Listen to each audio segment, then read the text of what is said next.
surrounded by wrestling fans. Not sports entertainment fans. Professional wrestling fans! Professional wrestling! This is it! This is us standing up! This is the Wrestling Matters Podcast, a podcast that stands up for professional wrestling. Why? Because wrestling matters. So join the revolution, because the revolution is now. Well, enough is enough, and it's time for a change! professional wrestling! This is it! This is us standing up! Yes! Yes! Yes! Yes! Yes! Yes! That's 13-14! Naked till death! Dina, I am the best in the world. Cause that's the bottom line. Cause Stone Cold said so. Wrestling fans! That's right, it's me, ZHEAD. Here for another episode of the Wrestling Matters Podcast, and we're going to do something a little different today. I've got a guest on. More on him in a minute. Today, we're going to talk Raw. We're going to get Money in the Bank predictions. We're going to talk Smackdown, NXT, Ring of Honor, Impact Wrestling, and ICW. That's right, ICW, the Friday Night Fight Club, Episode 7 as well. So we'll get to that later on. But I want to make an announcement before we start off, ladies and gentlemen. But before I make that announcement, let me introduce you to the guest. He's making his debut on the show. His name is Swiss Bingus. What's up, man? Here we go. What's happening? Welcome to the show. Thank you for having me. It's a pleasure, absolute pleasure. Excited to have you on, making your debut on the Wrestling Matters Podcast. Won't be your last appearance. But, you know, I like to keep my guests fresh and keep everything smoothly going on and keep everything unique. Keeping everything smooth and fresh is very important. It is indeed, especially on this show. But yeah, and right now, Mr. Warner, you are going to be a part of an announcement that I'm about to make, ladies and gentlemen. Last week on the podcast, I said that I was going to make an announcement. And I thought about it, and the reason why I left it to today's episode, because, you know, give me time to think about it. So I've decided, you already know I do the Wrestling Matters Podcast, which was the whole thing that started this whole, you know, movement, if you will, to stand up for professional wrestling, because wrestling matters. As you all know, this year, I started ICW Podcast, which you can see every Tuesday, or hear every Tuesday, rather, which I review the big shows and give you an in-depth background to the hottest promotion in the business today. Today, I would say the hottest promotion in Britain. But just last week, I signed up to another promotion on demand service. And I had a look. I've had a look at a few shows on there as well, a little glimpse of it. And I think I'm going to decide to do that as well. So the Wrestling Matters Podcast is going to expand. Because starting Wednesday, July the 1st, gives me a little bit of time to prepare for it. But starting Wednesday, July the 1st, I will be doing a podcast like ICW, but for another promotion. Promotion's called Progress Wrestling. That's right. Jimmy Havoc's the one that Jimmy Havoc's the champion of, and the one a certain Mr. Steve Dawson is very highly of, as well. Believe you me with the comments he's left on their Facebook and that. So starting July the 1st, I will be bringing you a Progress Wrestling podcast. Obviously, I'm going to start from the beginning, Chapter 1. So Chapter 1 will make an appearance, will debut July the 1st. Wednesday, July the 1st. Mark it down in the calendar, Wrestling Matters Podcast fans, because I'm bringing it. Okay? So that's 3 podcasts I now do. So I've got the normal podcast, the ICW podcast, and now Progress Wrestling starting from July the 1st. So, all being well, the Wrestling Matters Podcast keeps on growing. I will let you in on a little something as well before we do this. I'm also thinking of doing a podcast rather from the network, the WWE network.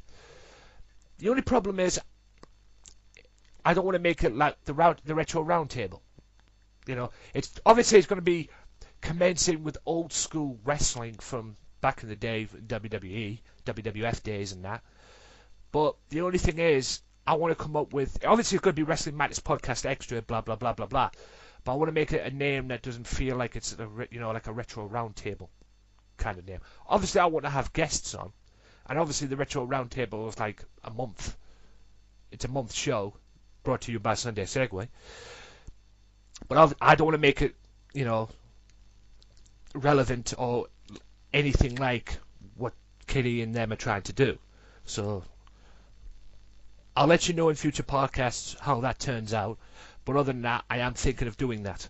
How that's going to pan out, I don't know. But like I say, I'll let you know in future podcasts. Anyway, moving on with the show. So we're going to kick off with Monday Night Raw. And what a joy this is. What an absolute joy. New Orleans, Louisiana.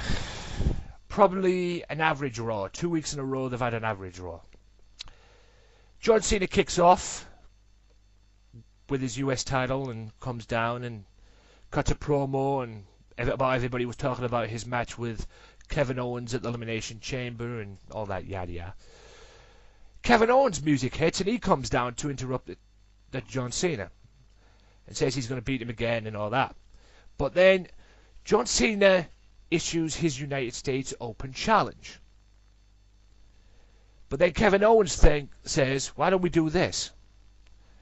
Why don't we allow whoever comes down that ramp or comes down the aisle to choose who he wants to fight? Does he want to go for the US title or the NXT Championship? Lo and behold, the man that gravity forgot, old Mighty Mouse, Adrian Neville comes down. And he chooses the NXT Championship. And John Cena ends up going to commentary, and which leads us into the first match of the evening. Kevin Owens one-on-one with Adrian Neville for the NXT Championship. Now, I knew this was going to be a great match off the get-go. Great match to start it. Question is, was it predictable? What do you think, Swiss? I don't think too much about that segment was that predictable, to be honest. It might be a case where, because I've been taking some time off Raw and SmackDown recently, just keeping up with the network specials, as we now call them, keeping up with NXT. So Raw and SmackDown really has become a highlight show for me, watching highlights on the web and whatever. So watching a full show in preparation for talking to you today, it didn't seem like that much of a repeat to me. I enjoyed it. I enjoyed because as far as I'm aware, week in, week out, aside from a couple of weeks where they've been off TV pretty much altogether, every beginning segment of Raw has been filled by the Authority. So it was nice to be able to watch a Raw with it starting differently. As far as the stipulation, whether it be NXT or US title, that was nice because it left me guessing who's going to come down. When Neville came down, it kind of obvious he was going to peg towards the NXT championship, and maybe the result is always going to be kind of obvious with the US Open Challenge or it being this week the NXT Open Challenge. No one's going to come out with these two guys being champion and beat them within, coming down on a whim as a surprise. If anyone's going to dethrone them, it's going to be a build-up. It's going to take, a good month to build to that climax. I know no one's going to walk out on Raw and beat either of these two. If they do, I'll eat my hat, man. I'll be happy about it. Well, I was just saying that. I was just thinking when you say that. Obviously you're right. They need to put at least something behind if they're going to have somebody beat them for the titles and everything. But hey, they did it with the Divas title once. Oh, it's happened. It's definitely happened. Yeah. I think actually Carlito's beaten Cena for the US title on a similar debut match. But again, that was a debut match. It was part of Carlito's push to the moon, wasn't it? But you know, if an Adrian Neville or a Zack Ryder or a Uso comes down and challenges for either of these titles, you know who's going to walk home with it. Yeah, and it's the guy who brought it to the arena. Yes, I mean, yeah. They also had him. They also had Carlito. To go back to what you said about Carlito, they also had Carlito beat Shelton Benjamin on his first match on Raw for the Intercontinental Championship. So that's right. Yeah. He done the double header on that, didn't he? He's done the double header. So I was watching a few things on WWE on WWE's countdown thing the other day. There's a 5 countdown. And you talk about NXT as well. I'm very keen to see what happened on NXT as well. As I'm recording this, guys, this is June the 11th. Just to let you know, and I'm very keen to see what's happened on NXT, because apparently one Mr. Samoa Joe has been raising hell this week, so I'll have to check that out. Samoa Joey. Yeah, it was apparently signed to a full-time contract with WWE as well. And he's been allowed to fulfill his Ring of Honor commitments, but very soon he'll be doing WWE full-time. I just hope that's a good move for him in respects of what the roster's like at the moment. Well, the main roster, if he stays on NXT, then he's fine. Right. This whole thing now with Dean Ambrose. Apparently, Dean Ambrose said last week that he will. Going back to what happened on SmackDown, that Dean Ambrose said that Seth Rollins couldn't get anything done on his own. But it seems that the authority want to test Mr. Rollins that way, because you've got Triple H and Stephanie backstage looking at their phones. Rollins walks in with photos of Dean Ambrose in New Orleans with the World Heavyweight Championship, which was put on Instagram. Now, obviously that's a way to wind Seth Rollins up. I mean, Seth Rollins goes around and says, oh, he doesn't need a world title to be, recognized as a world champion. Do you think that's any? I mean, is that him trying to be a character? Is that his character talking, or is that him talking? Do you reckon? I think in the day and age we are of wrestling, let alone WWE, I'm sure one brings out the other. Yeah. So I think we're seeing a lot more of what was used in the Attitude Era, I think, of people, I mean that, people who are coming to work, coming with their ideas, feeding off what they do in real life, their real personalities, so they can be these characters and live their character. Plenty of people have said, a good wrestling character or movie character or TV show character is just an extension of the actor playing them. So I think at the moment we're seeing a lot of that happening up and down the card, from Super Cena all the way down to Tyler Breeze. Yeah, I think we're getting a little bit of mix-up. I think that we're getting a lot of guys coming in, maybe suggesting their ideas. If not, there's creative writers or people, the powers that be, are listening to the talent, going, okay, this is you on day-to-day life, so we're going to turn you up to 100, put you at full speed, give you a mic, give you a match, and extend yourself, Yeah. And it works every time. Hey, as long as it works, you stick with it. Now, this is going to be a bathroom break. This was a bathroom break for me. Summer Rae 1-on-1 with Nikki Bella. Just a regular Divas match for me. I don't know about you. What do you think? That was a regular Divas match for me. I don't want to digress too much or give away anything of any future shows of yourself, but I was at Progress last chapter, and I saw Pollyanna and Ginny have a women's wrestling match. Fucking WWE got a long way to come a match anywhere near that. I haven't liked the Divas division for the longest time. The last time I had real committed interest in it was back in mid 2000s, early 2000s with Lita and Trish. Right. I really haven't been involved with it much. I can't get invested. I don't care. No, my missus watches Total Divas, and I started watching it with her, thinking, "Oh, this might help me enjoy the Divas division on WWE TV more." Nope. Let me just put it to you like this, okay? I said this last time I had the altered angle on there with Josh Dillon and Pepper Brooks. Yeah. The Divas division should be called the Total Divas division. Yeah. Because it's been based off what you've just clearly, the show that you've just clearly said there, Total Divas. That's my issue with it. Okay, and you want to talk about women's division? Okay, you mentioned the Progress wrestling match there, the women's wrestling match that they had. Yep.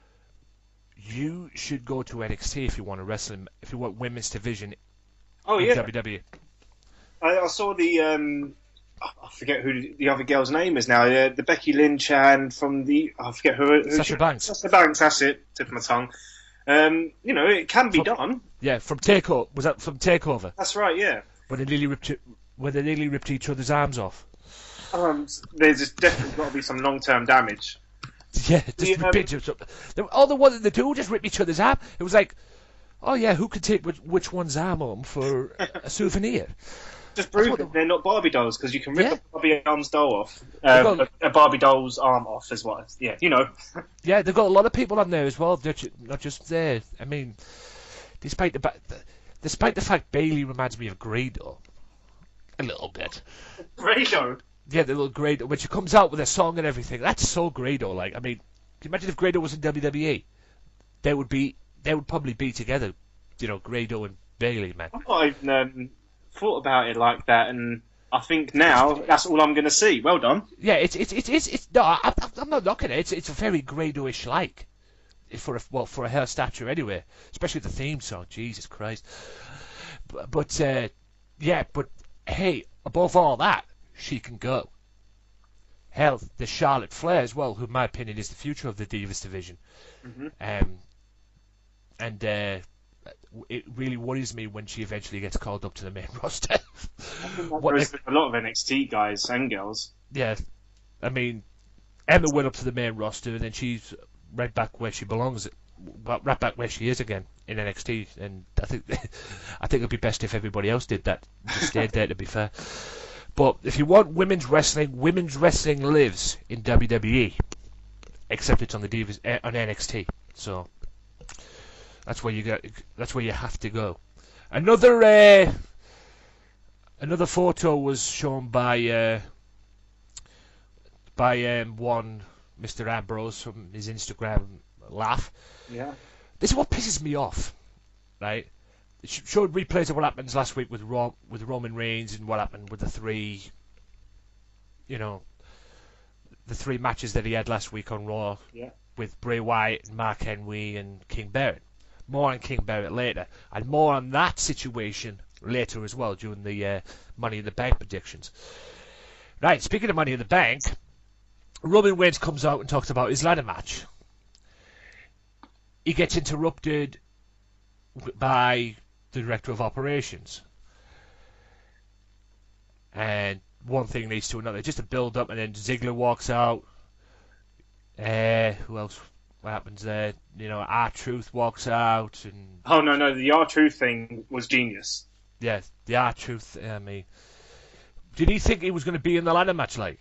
I have no idea what that was about, and I love it for that. I don't know whether this is going to be an ongoing thing. I don't know if, most likely not, but I'd like to think someone, on Grid was like, hey, Truth, look, grab the mic, this is what you've got to go say. Just totally ribbed him, totally pranked him, sent him out. They must have done, because it says here, R-Truth's music hits, and he comes out on stage. R-Truth says he conquered his fear of the ladder matches. Kane cuts him off and says he's not even in the match. Yeah. R-Truth looks confused and asks if he's sure. Kane says, I'm positive, yeah, and then he... Yeah, says he's positive. And then R-Truth says this is on him and apologises and walks off. Fucking hell. I don't know if, as I say, it's most probably definitely written in. Things don't necessarily make it to TV unless they're written in. Even though it's a live show, you know, they've got their delay, they've got plenty of producers and stagehands to make sure shit goes right. Yeah. You know, so basically, a lot had to happen there. Some guy would have had to give him a mic and ordered him out. Someone would have been pressing play on his music and lights and video. He may have had a dead mic if he wasn't meant to go out. But, you know, so, it's made to look one way. It's going to be another, which is completely the definition of wrestling. But yeah, I'm a comedy character in wrestling. I'm all for.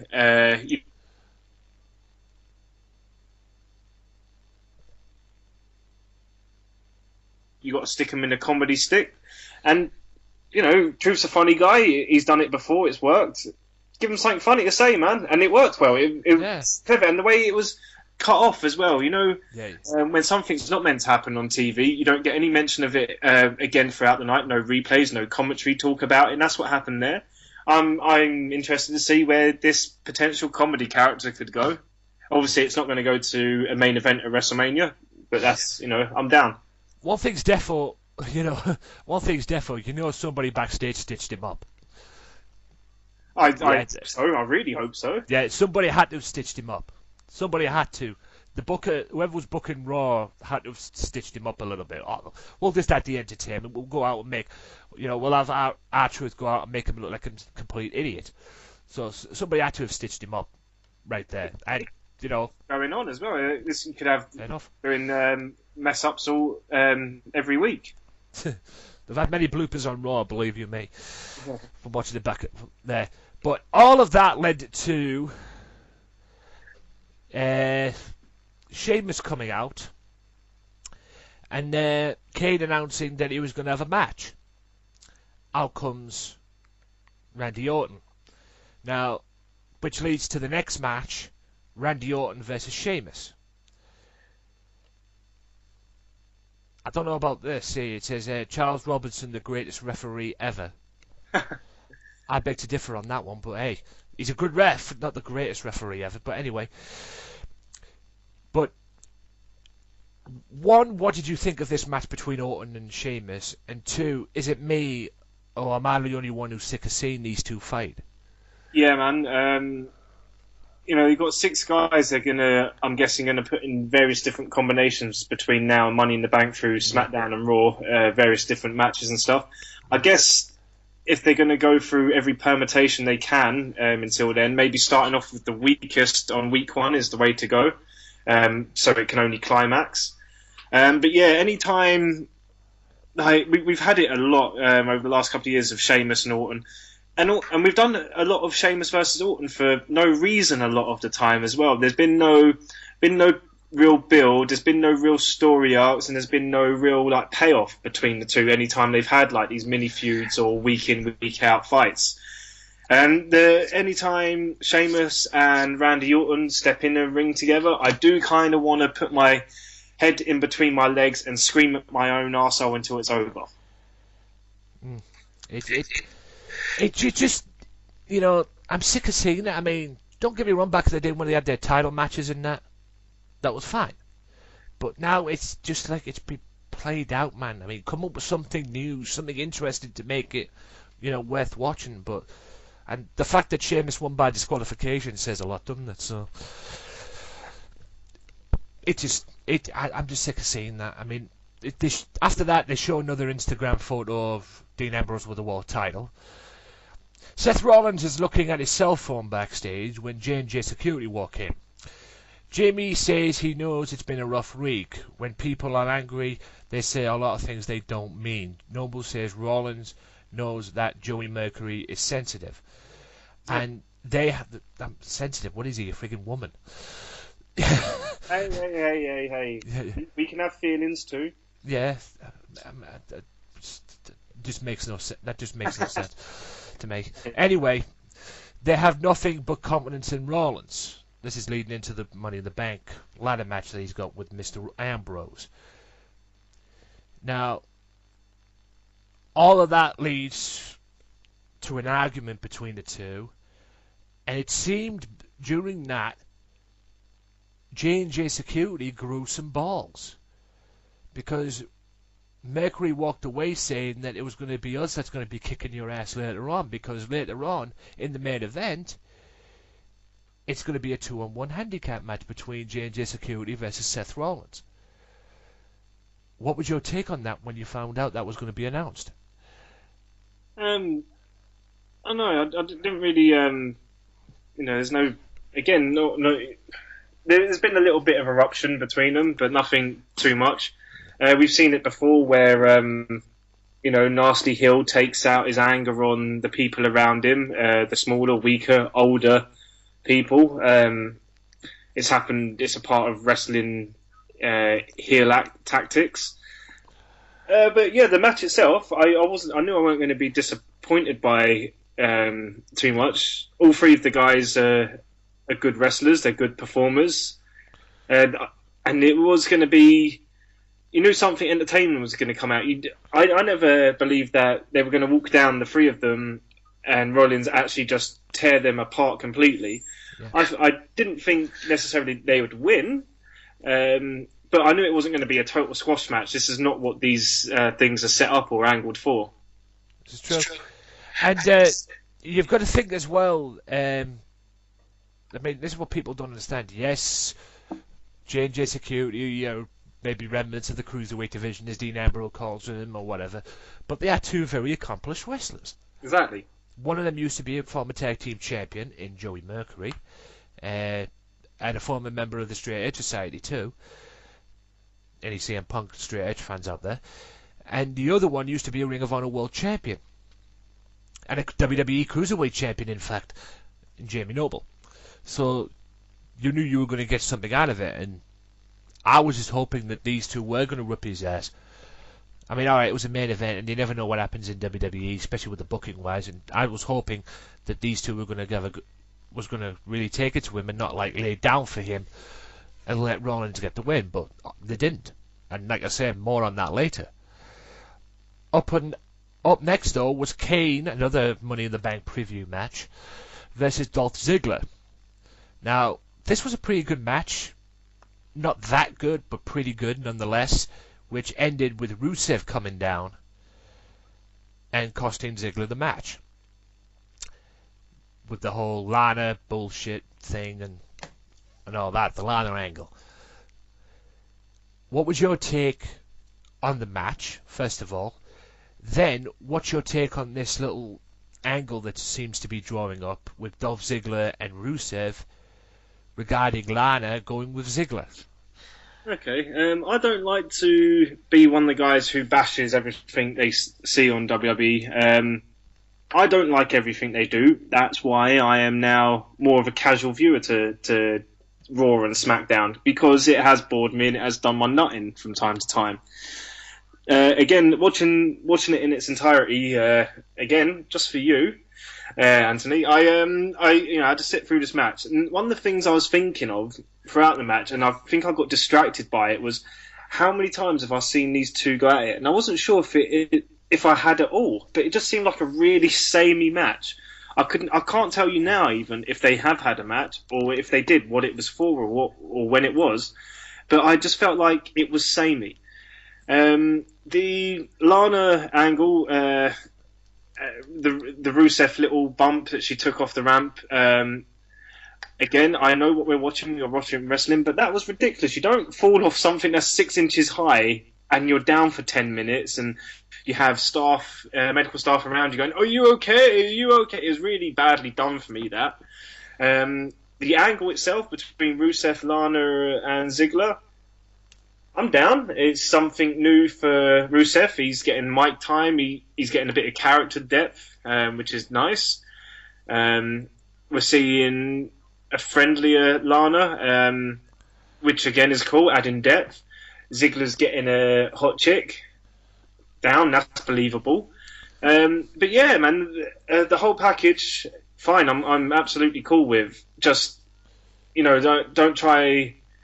Just that whole ankle scene, the whole falling off the ramp like 6 inches to a foot, and then the whole big deal, and the fact that they've done a backstage shot of Ziggler not knowing how to ice up her swollen ankle, just all seemed a bit like wishy-washy, not thought out, not not processed properly by someone. But to go back to the whole angle, Rusev, Lana, Ziggler, let's see where it goes, man. Can't knock it until you've seen it, and it's looking good. Yeah, and I want to ask you one question involving Lana, to be honest with you, because I've heard a lot of rumours, read a lot of dirt sheets, and I think I mentioned this a few times on the podcast as well. There is talk of them trying to build Lana into the face of the Divas division. Yeah. What's your take on that? It will work. She's over, as far as I can definitely tell, with almost everyone. Guys and girls, kids and adults seem to dig her. Whether you just find her plainly attractive, whether you're actually into the work and entertainment that she's given us so far, whether you're into the character, she's people are into her. It will work. As far as I've heard about her having to drop the Russian accent and the whole Russian character, that's doable. If you're worried about how badly or how well it could go, ask Kofi Kingston. He was Jamaican one week. Next week he's just some guy from, I forget where he's from in America, but he was just that American dude. That was just after a headlining feud with Randy Orton, or just in between. We all cared for a little bit, but that's kind of our group mentality as well, Anthony. As wrestling fans on Twitter and on the internet, we will bitch and moan about it for the whole night that she drops her Russian accent. The next day we'll just get on with our lives and it'll be fine. Yeah, I got no problem with it. I'll look at Lana all day, mate, because Lana's hot. So whether she drops the whatever Russian accent she has or whatever, I don't care. I never cared about Kofi Kingston being Jamaican or anything. I mean, the thing that got over with Kofi Kingston with me is he was talented. He's a talented wrestler. I just don't like him with fucking New Day. Oh man, no, I've been begging for Kofi to do something like this. Love it. Yeah, I don't mind. Out of New Day, I don't mind Biggie Langston and Kofi because they're talented. Xavier Woods hasn't been relevant since TNA. You know, what's he done in WWE? Yeah. Well, he's not been given, or he's not taken the right chances maybe, but now he's got something going for him. Yeah. It's again, it's only young. It's not very old, especially as heels. It's got potential to do some. Yeah, I would have preferred him as the somewhat Nation of Domination that we're trying to build up, because the gimmick itself I do not understand. It's like they've took the Cat Ernest Miller's gimmick that he had in WCW, the James Brown gimmick. Yeah. He used to come out and says, I'm a 3-time karate champion, dance like James Brown. It's like they took that, chopped it up into 3, and put it on these 3. And said, go and run with it. That's what it's like to me. That's why I can't get into it. But I've never denied that they're not talented. I think it's a little more clever than that. I think what they're doing is taking what's worked to turn in faces into heels before, such as people like The Rock and to some extent Bo Dallas, someone who's just positive, all smiles. They don't actually do much wrong. That's what makes them so hated, is that they, I've seen a tweet, I can't remember who from, just saying they're the 3 black Justin Biebers of the WWE. They don't really do much wrong to annoy you, but fuck, they annoy you. Yeah, they do. I mean, I don't know if I call them 3 black Justin Biebers, like, but they do annoy you. They do annoy you, like. Well, you get the sentiment at least, right? Yeah, I get the sentiment. Yeah, I get where they're going with that, no doubt. Right, we'll move on from that. We'll go on to Miss TV. A Miss TV with Ryback and Big Show that ended in Miz attacking Big Show from behind, and he's swatted away by the Big Show. Big Show knocks Ryback down before throwing Miz out of the ring. Then Ryback kicks Big Show and gives him shell shocked, and gets a Feed Me More chant, and then his music plays. And obviously this is going to lead Big Show and Ryback later on, which we'll talk about later on, because it's going to be these two and Money in the Bank for the Intercontinental Championship. Now, what I'm going to ask you is this: is that a good person to have your first title defense against the Big Show? If you're Ryback, at least. Like when the angle's right, when Big Show's, he's got this angle saying, if I want it, I'll take it. If there's someone I want to beat up, I'll beat them up. If there's something I want to eat, I'll eat it. So if he's told Ryback, not only do I want to beat you up, so I will, I want to take that championship, so I will. If Ryback prevails, then boom, you've got something special there. He's overcome the giant. He's beaten him, even though Big Show's laid down the law of saying, I'm going to do this. If it goes the other way, if Big Show actually does take it, boom, you've got yourself your Monster Heel back in Big Show, which he brings out from time to time. He said he's going to do something. He's done it. Bitch, what are you going to do to stop him? Did you hear that it was supposedly they were talking about putting Miz into this match? Sorry, you cut out. Was you asking if Miz was going to be involved then? I heard that it was going to be Big Show and Ryback, yeah. But I also heard that it was supposedly going to be a triple threat match between these three also. At the moment right now it's one-on-one, Ryback and Big Show. But there was supposedly going to be a match between the three members of the Miz TV skit, see which that was Miz, to add Miz. Built to it. Yeah. Miz, I think it goes to show how disposable Miz is. The fact that he's in a storyline which he doesn't have to be a part of. The fact that they've got him involved in the storyline, he's been physically involved in the last 3 weeks now. So he's definitely, involved in Ryback and Big Show. But again, it would just show how disposable he is if they just go ahead and be like, all right, yeah, come pay-per-view or network event time. Sorry that Barrett and Truth are on the kickoff show, but maybe do this TV somewhere. He's disposable. He's already been dropped. Unless, he does get chucked back into the fold, last-minute weasel move to be a part of the championship match. Card is always subject to change up until bell time. Yeah. Well, I guess we'll have to see it Money in the Bank, what will happen, because it won't be the first time they've changed things around on a pay-per-view like that. I mean, it was supposedly Daniel Bryan versus Wade Barrett at the pay-per-view, but they changed that at the last minute and ended up putting Barrett on the pre-show with Adrian Neville. So we'll see what happens Sunday. Now, shows what happened. It also shows an Instagram of Dean Ambrose trying to hitchhike a ride to the arena to see J Security versus Seth Rollins. Also shows Seth Rollins challenging J Security. Up next, it was a tag match between Los Matadores, Primo and Epico, versus Luke Harper and Eric Rowan. Basically, a squash match for the now reunited, supposedly Wyatt family tag team. Now, my question is, I've already stated this, that I'm so glad to put these two back together, because whatever they were trying to do before did not work. Question is, do you see these two as a future tag team champions? Because they tried to do that before, but the more time they were trying to build them up, they squashed them back down again. Do you see these two having the tag team title runs, Luke Harper, Eric Rowan? Yeah. Again, it doesn't have to be this week or next. I think this has become a bit of a fault of our current attention spans. Again, generalising, we want things to be done quickly. As soon as we think of them, as soon as we've heard about them, as soon as we've read it, it needs to happen. Boom, quick, done. That's the worst thing, man. As soon as something, boom, quick, done, we're already over it. Why not give them a year of, just literally decimating and, working their way through tag matches for, maybe the better half of, 4 to 6 months. Don't just put them back together and then shove them down tag match championship every pay-per-view. Just let them sit for a little bit, let them build momentum. It could happen.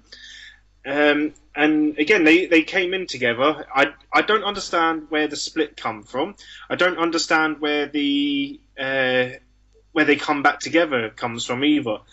So what I can do for myself personally is just dissect and cut that big lump out and just pretend that never happened, and they've just that little tangent where they split up. Forget about it. They came in together. They're back together. Carry on forward best they can, and they've had a bit of experience in between time. IC Gold and a fair bit of single success between the two of them. So they've built a bit of a name, got a bit of stock now. We know they can accomplish by themselves. So yeah, mate, I do see them as tag champions. I'm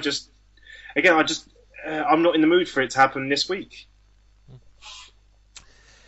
Would you be up for seeing a full Wyatt family reunion? Yes. Because I've heard, like I said this last time on when the Altered Angle, Josh and Pepper Brooks came on, there was talk about having a full Wyatt family reunion. These two and Bray. But also adding a certain idiot that I do not like at this point in time, who on WWE 2K15 beat me for the NXT Championship, except for 1 week later I got my belt back, and that is Bo Dallas. There was also talk about bringing him into the fold. Now, I could understand... Who is that? Sorry, you cut out a little then. Bo Dallas. Okay, yeah. Tried to bring in Bo Dallas into the fold. And have 4 members of the Wyatt family, 3 the original and Wyatt family, and Bo Dallas being the 4th guy. Could you see that happening? And would that work if they went ahead with it? I can't see it happening, which means it most definitely could happen. It is WWE after all. Mm-hmm. I wouldn't like to see it happen, no. Much. Plainly because, to quote Kinney over there, he looks like a wet lizard, Bo Dallas. I've got no interest in him, never have. I'm not saying I'm hating on him because he's a heel. I'm just hating on him because I don't like him. You and me both, brother. I'm with Kinney on that one. Yeah, the less of Bo Dallas, the better, to be honest. Yes, I would. I would like to see another member added, though, and I would like to go a different route about it. Someone who's completely you wouldn't expect. I'm not suggesting these two guys, but I'm thinking, out the box like these, like chuck in a Fandango or an Adam Rose. Not necessarily even making them all grimy and grow a beard and wear shitty ring gear. Have certain aspects of their current characters there. I think what I'm looking for is a contrast within the Wyatts. Someone who's a bit of a poster boy, someone with the chiseled jaw or something. I just want. It'd be good to see that dynamic. I think that's my opinion. You don't need to like it. Hey, they don't have to. Nah. Okay. At the end of the day, opinions matter on this show.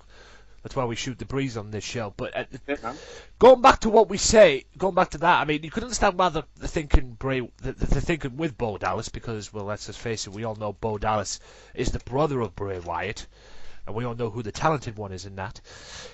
But yeah, I mean, if they change his gimmick, if they change Bo Dallas's gimmick, then I could probably go with it. But if they bring him in with the Bo Lee thing, then not only will that not work, it'll probably kill the Wyatt family. Oh yeah, anyone who goes into the Wyatts, if we're talking like there is, if someone did end up going to the Wyatts, yeah, of course they'd have to have a at the very least a character tweak and shift.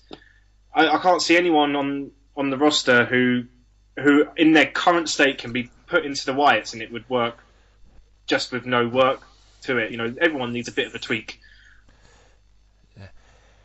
Backstage after all that, Kane walked in on Seth Rollins trying to get prepared for his 2-on-1 handicap match, and was laughing at the fact that Dean Ambrose has been around New Orleans with the World Heavyweight Championship. Kane wanted to wish Seth good luck on his 2-on-1 handicap match. Seth turned around and said, "Luck's for losers." Gee, where have I heard that before? But he said he was underestimating Dean. He was underestimating the J&J security and whatever.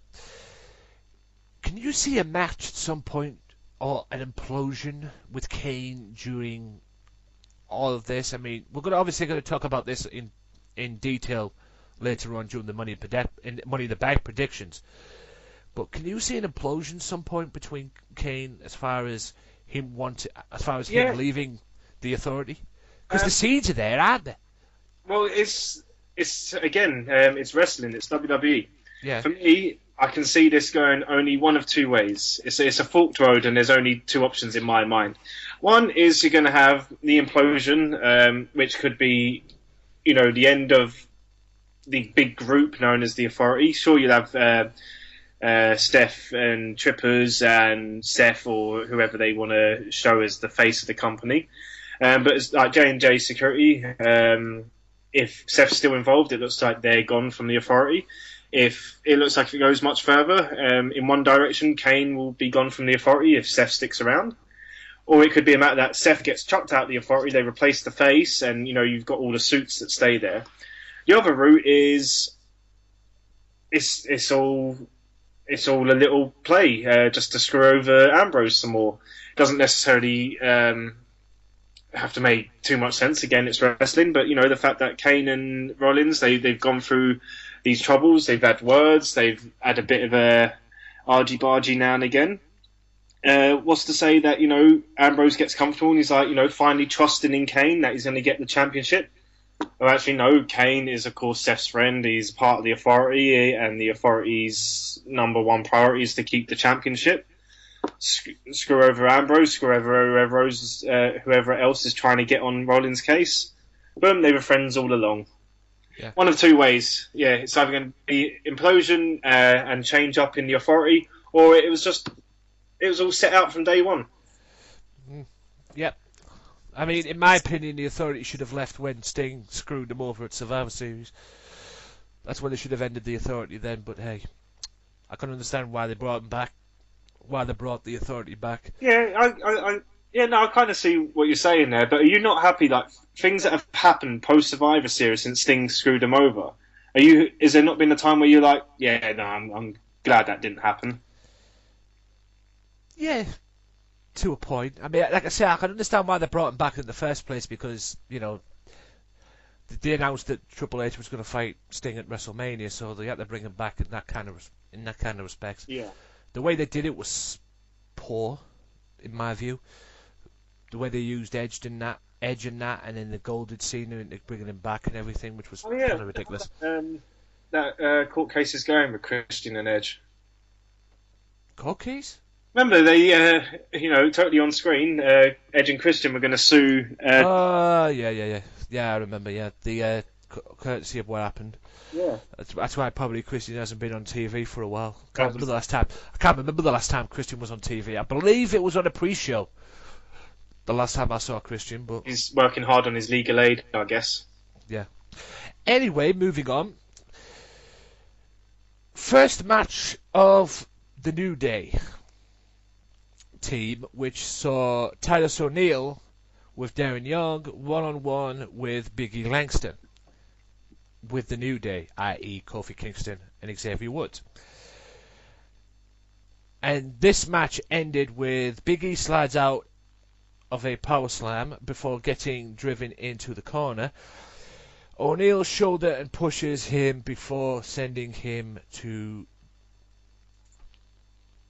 the corner. O'Neil splashes him in the corner and runs him over with a shoulder block. Xavier Woods pushes Darren Young at ringside. O'Neil gets distracted. Big E hits the big ending and gets the victory. Obviously, I'm glad that they're using primetime players in this situation to get them a title shot, and they're obviously going to get a title shot at Money in the Bank.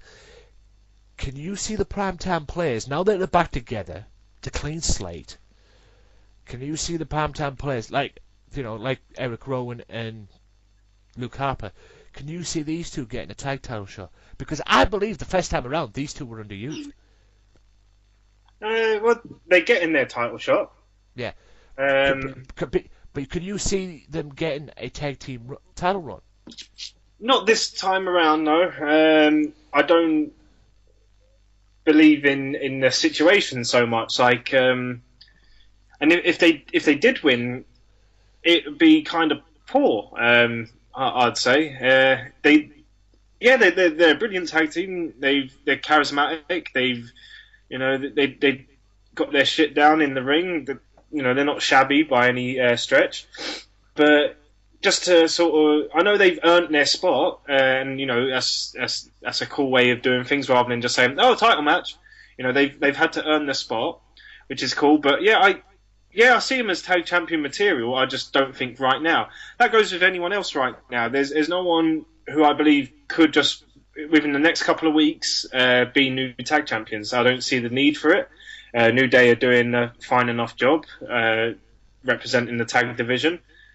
And also, come to think of it, I'm a complete sucker for the Freebird rules as well. So down for them keeping them for as long as they can. Yeah, I bet. Wouldn't surprise me if I know whose idea that was. But the free Michael Hayes. He loves it. Certain Freebird rule. Oh yeah, we'll put the Freebird rule on the New Day. Let's take it back to that era. Wouldn't surprise me, but hey, I'm all for it. Exactly. Roman, after the match, Roman Reigns' music hits and he makes his way down to face Kofi Kingston, i.e. onto Kofi Kingston. But before that, it announced that King Barrett was going to face R-Truth at Money in the Bank's kickoff show. Now, I don't mind. It's not about R-Truth being on the show. King Barrett being on the show. Wade Barrett's on there. More on that later. With the predictions. Which predictions are still to come, ladies and gents. Kofi Kingston one-on-one with Roman Reigns. Now, I can understand why this took place. Because, well, from what I saw on SmackDown this past week, Kofi Kingston jumped right into a Superman punch, which quite frankly knocked him clean out. This was a good match, I thought. Obviously, it leads into Money in the Bank because these two are in Money in the Bank. So, who's going to be defending the titles? So I would imagine it'll be Big E and Xavier Woods defending the tag belts. Your boy. Yeah, defending the tag belts Sunday. Oh no, you never know. Kofi might do double duty. I don't know. That will go to show if he does. If he's in the tag match before the ladder match, then he's not going to be up to too much in the ladder match if the tag match goes some. If he has the ladder match and then he comes out with the tag match, then shit, we might be in trouble. Maybe new tag champs in that instance. Yeah, but that'll be the main event, the tag match. The Money in the Bank match. The Money in the Bank ladder match itself. That has to be the main event. You don't think it would be the championship match? So then you remember Kane having his point of whoever wins might come in on the night and, I think that championship match should... If I was booking that Money in the Bank, considering the way Money in the Bank ladder match is being booked, which we'll get to later, considering the way it's being booked, I would probably put that ladder match last and put the world title before it. Yeah. That would probably be my core take because, let's face it, the world title match is basically being fed off of the Elimination Chamber. Mm-hmm. And like I said, they've had about 2 weeks it's been 2 weeks now since the Elimination Chamber. So they haven't had that much to build it up on. They're just trying to build it up, making Seth Rollins look like a complete tool. I don't know, man. I think... Don't get me wrong, it's been entertaining. It's been very entertaining. But the way I look at stories is... Yeah, like a lot of stuff has happened in between, but I just call those pardon the pun to our mates. They're little segues, they're little chapters that take you away from the main story. But I'd say these two have been going at it since the breakup of the Shield. Like going back from Hell in a Cell. Yeah. I don't think it's been the 2 week build up. I think this has been going on for the better half of a year now.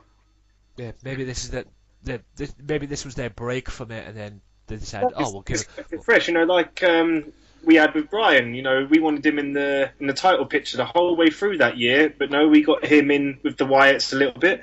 We were up in arms, but it paid off because with that little break, once he got back into the title picture, we were more than happy. We wasn't worn out. We wasn't tired.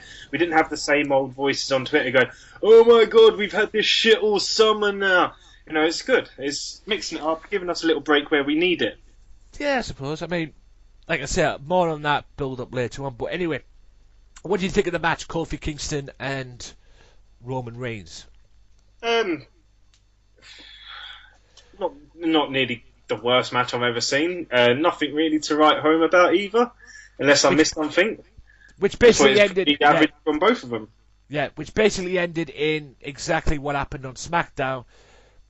Kofi boots him in the face and then jumps right into a Superman punch. Yeah. Which when I saw that the first time, it looked like he cleanly knocked him out. I mean, I don't care who you are, you jump right into a Superman punch. You're done! And obviously it was going to be Roman Reigns to win that one. And like I say, more on that later on, and more on the reason why I just said there, I think the Money in the Bank match should be the main event of Money in the Bank. More on that later. Right, announced that Machine Gun Kelly is going to be on Raw next week. Oh boy. Last time we saw this guy was at WrestleMania. Sorry, you're cutting out again there. Well, just said, no, it was okay. I mean, I'll have this problem all the time.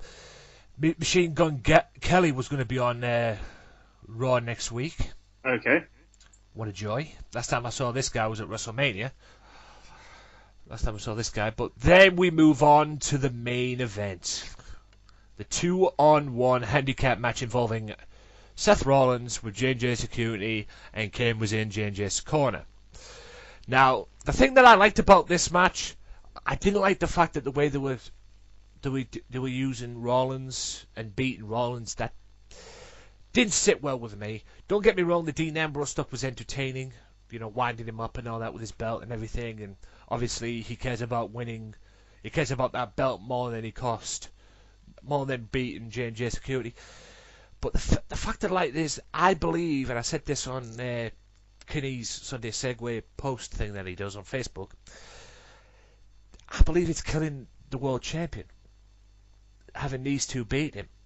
Obviously it's for the comedy factor, obviously it's for the entertainment factor, and obviously it's to stir the pot leading into the Money in the Bank match. It wasn't the cleanest of finishes as well. Oh, it wasn't the cleanest of finishes, no. I mean, one distraction of the belt, Noble tags him in, Noble tags Mercury in, rolls it up and gets the win. But I have to admit, I have to give credit where it's due. Like we said earlier on, Swiss, J&J Security are two accomplished wrestlers. Mm-hmm. And very good ones at that. And Jamie Noble proved during that match that, I mean, the crowd even said it as well, that he still got it. With a swinging neck breaker. And he was just smooth. Alright, I didn't quite think for his ring attire, but hey, he could still go. He proved that. Yeah. Yeah, I mean, what do you think of it? If Seth Rollins was going to lose to someone cheap, it should be someone of like referee or commentary value rather than someone who's an ex-wrestler. Yeah. Yeah. Okay. Yeah. No. I do see your point, and I see where you could go with it. But at the end of the day, kind of sometimes WWE treats every fan like it's their first day watching it, and maybe we're not meant to know the extent of what wrestlers Mercury and Noble were. We're not to know that. We're not to know the history. Even though some of it was within their own companies, some of their accomplishments were within WWE. History lessons aren't their greatest thing, and they will miss out history when it suits them. So to make these guys just two stooges without any accomplishments going up against Rollins is, I think, was what they was getting at. Yeah, I think Cole and JBL acknowledged the fact that Mercury was a former tag team champion and Noble was a former cruiserweight champion. Obviously, they're not going to go down the road of Ring of Honor.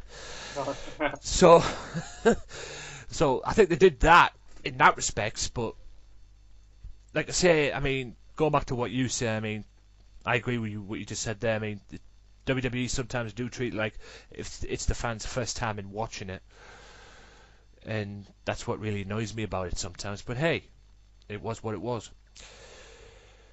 So with that being said, that was the end of the Raw review. And what are your... I mean, I've already given it my prediction, my rating, which was a 4 out of 10. Like I say, if you read the comment I left on Kinney's little Sunday segue raw thought thing that he does on Facebook. So what was your ratings out of 10? Look, I'll be completely honest. As I've said, I haven't watched a full Raw, full SmackDown for quite some time before this week. So giving it a value out of 10, I feel might be unjustified compared to other shows that I may have missed in full. So instead of giving it a number out of 10, I will give this Raw quite a watchable review. That's what I'll say about it. It's quite watchable. I didn't want to necessarily turn over. I didn't necessarily want to speed through too much. I did play Candy Crush while the Divas match was on. But that's about it. The rest of the show had me involved, had me invested somewhat. So yeah, quite watchable, I'll say. Okay, there you go. You heard that here first, and that just goes to show you what the WWE Divas division is, ladies and gentlemen. You play Candy Crush during it.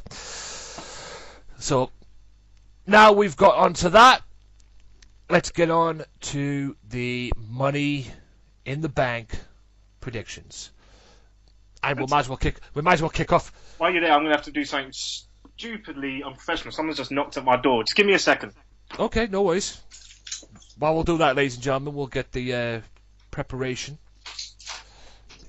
there.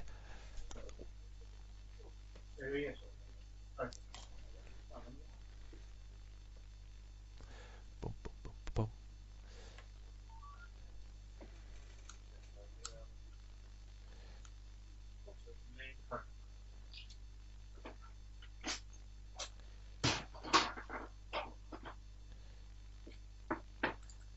Bloody delivery for next door. It's not even for me. Anyway, right, it's Money in the Bank predictions. And we'll kick off with the kickoff show, which was King Barrett and R-Truth. What do you see happening in this match, or can you see anything interesting happening in this match? For once, I normally, a lot of the time, I call the kickoff matches a sod-off match because that's what they are. They can sod off. This one's got Barrett in it, and again, Truth might be onto something with this comedy gig. He may continue. I don't know. So I'm interested in seeing that. What can come of it? Again, depends if I'm right on this new role for Truth. Barrett, he's not going to gain much from it, is he? He can gain a win. He's got a heck of a lot to lose though if he loses to Truth this week. Yeah. My prediction for it, Barrett. Barrett wins. I'd have to say Barrett too. I can't see Truth winning, and I can't see why or what reason Truth would get if he won. But yeah, I see Barrett winning, and Barrett is the king, and obviously he's getting that bigger push. At least he's trying to anyway. Yeah. So yeah, I'm going for Wade Barrett in that one too. We'll get the Divas match out the way. Paige and Nikki Bella for the Divas title. Now, I have to give credit where it's due. Nikki Bella's been a great champion. She has, done her thing. But I have to go with Paige on this one. Because I think it's time for a change. And I think Paige needs to take back what she claims is hers. So I'm going for Paige on this one. What are your predictions? Bella, partly because I think they wouldn't mind erasing AJ's lengthy history with the title. Have someone else beat those lengthy title reigns. Other than that, I don't have too many more opinions on it, to be honest. So Bella. Okay, go with Bella. The next match after that is Ryback and Big Show for the Intercontinental Championship. Considering if rumours are true and Miz is going to get involved in this, I don't see it happening, but hey, if it does, like I said, this is WWE. They've changed things at the last minute before. So, but either way, I don't think it's going to matter. I think they're still going to keep the belt on Ryback. What are your predictions? Big guy versus bigger guy. I'm going for the big guy. So that's Ryback to retain. That'd be Ryback, yeah. Yep, Ryback to retain. I don't know what sense it would make to have Big Show winning the championship in that particular prediction, but I don't know. Like I say, this is WWE, but at the moment right now, we go with Ryback. Ryback to win that one. Tag Team Championships. Now, we don't know what the hell is going to happen in here. We all know it's going to be Primetime Players challenging the New Day. Question is, which New Day members?